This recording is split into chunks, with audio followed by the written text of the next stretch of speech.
Are you struggling to get that raw, bluesy sound on your acoustic guitar?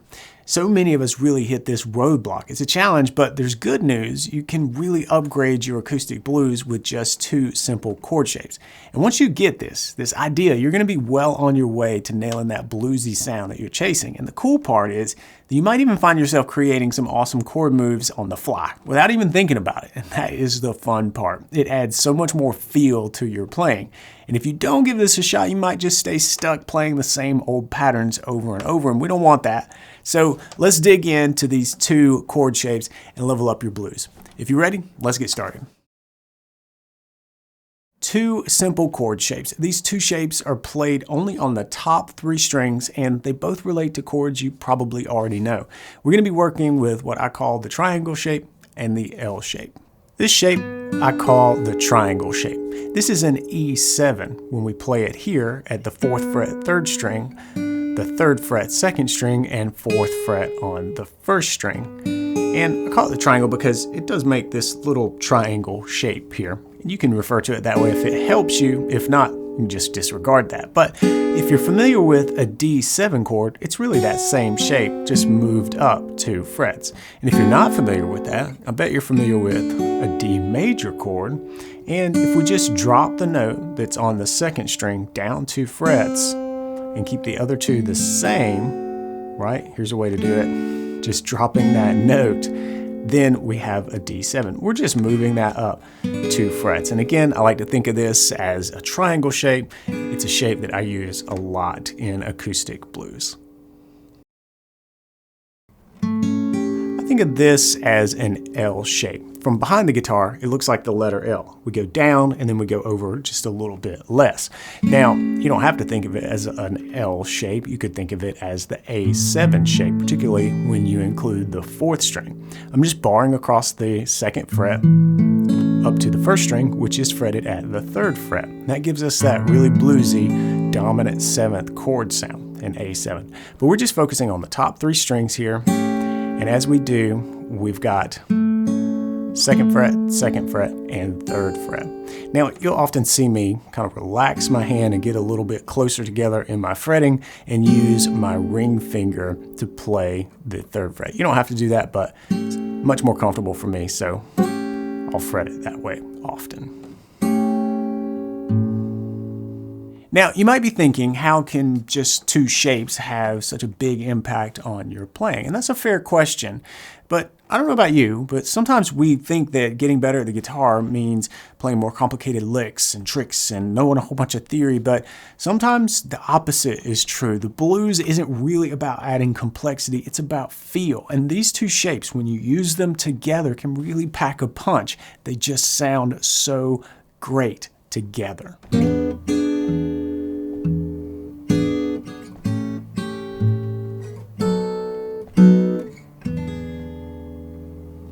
For this little example, we're using our triangle shape as the E7 and just changing into the L shape for A7. And of course, I'm adding the E bass or the A bass when I'm over those chords. But then I shifted up 2 frets. And this is the cool part about these shapes. They're movable. So I'm just shifting up along the top 3 strings. And if I do that by 2 frets, I move from an A7 with my root here on the 3rd string to a B7, root still on the 3rd string. And then we can kind of resolve into that E7.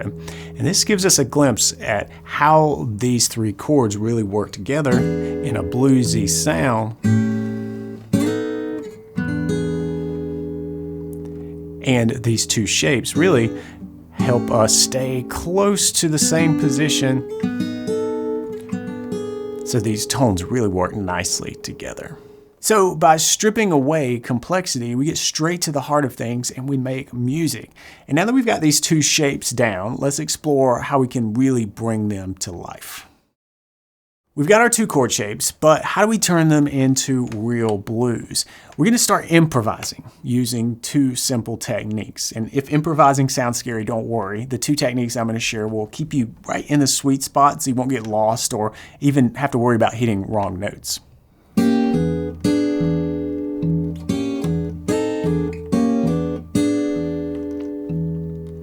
we can take these shapes, and here we're doing it with the E7, our little triangle shape, and just flattening out, meaning dropping everything down by a half step or 1 fret on the guitar. I'm not moving my fingers, I'm just sliding the shape. I'm not moving my fingers relative to each other, that is. I'm just holding them kind of constant and just sliding up and down the fretboard. And we can do this dropping down, even let it hang for a second, and it sounds really cool, really bluesy. So we've taken this one shape and really multiplied the usefulness of it. And we can also go up, as you just heard, adds a little bit of tension. But keep your eye on home base right here in the middle, right? That's where you want to return to.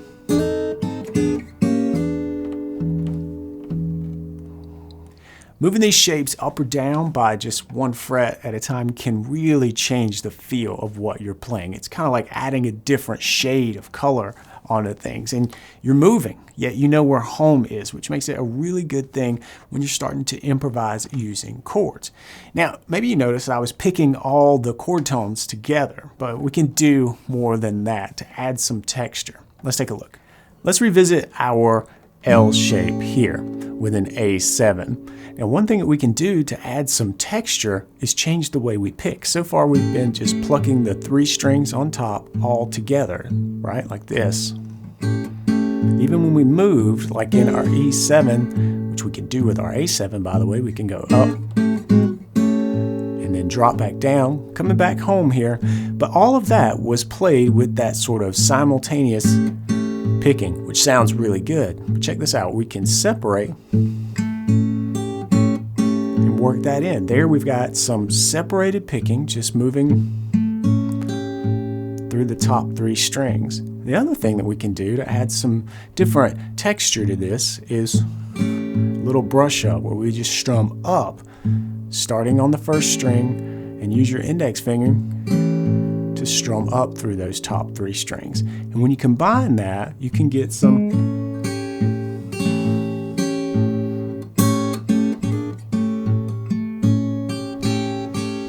different sounds happening just by combining those 3 picking techniques all together, or separated, or a little brush up. Changing the picking changes the texture of the part. It helps to fill out the sound and not sound so monotone, right? It gives some change and variety to things. But here's the big win. By combining the chord moves and the picking techniques, you're jamming. You're on your way to improvising and kind of doing what you want to do on the fly.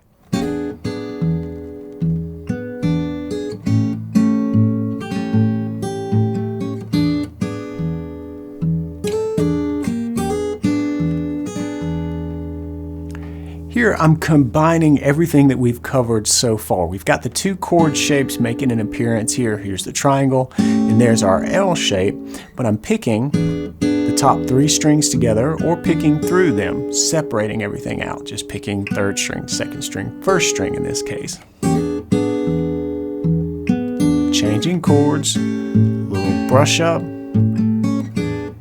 picking separated notes there, and then of course moving this thing around however it feels good in the moment. Now that we've got some movement and some texture happening, let's take this to the next level. We've been working in one position on the neck, but we can amplify everything we just learned by shifting these shapes up into different positions. And if you're thinking that moving up the neck is going to be confusing and there's nothing but treble above the 5th fret, then I think that this will help, because really all we have to do is take everything that we learn and just move it up the neck. We're still going to use the same 2 shapes, we're just going to use them in a different spot and get some really cool bluesy sounds. Remember, with our L shape, the root is on the 3rd string. So if we slide that up to the 9th fret, where we have an E note on the 3rd string, we now have an L shape E7 here. Sounds really cool, and it's a great contrast to the E7 that uses the triangle shape down at the 4th fret. All right, So this gets us moving up the fretboard, and notice that we just flipped the shape. We're going to do the same thing with A7 and B7. So let's find those shapes, which will be triangle shapes, and we can find our A7 here at the 9th fret, 8th fret, and 9th fret on the top 3 strings, the strings 3, 2, and 1. So that is an A7. Then we can move up 2 frets, and we have our B7 as well.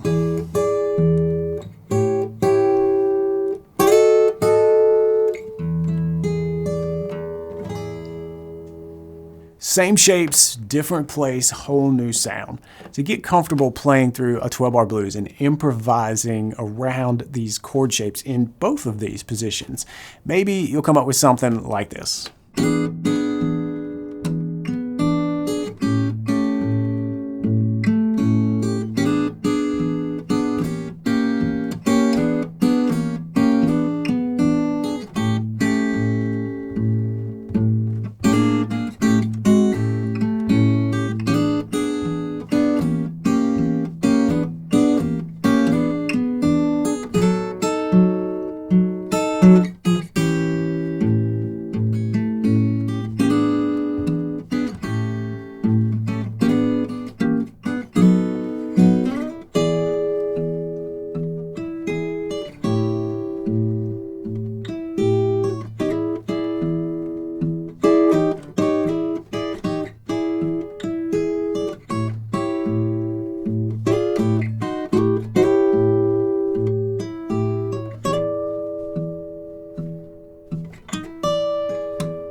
Two shapes and you get a bluesy sound. We're working smarter here, not harder. So use these two shapes in a 12-bar blues and start improvising on your own and creating a sound that feels right to you. Move things around in a way that you like. So far, we've talked about improvising and how it doesn't have to be scary, but if you're new to the blues, you might still get lost in a jam, even with these cool chord shapes at the ready. So check out this video here where I show you a simple, widely used blues framework. This framework is going to help you jam confidently and always know exactly where you are in the song. So I'll see you over there. Until then, practice smart and play on.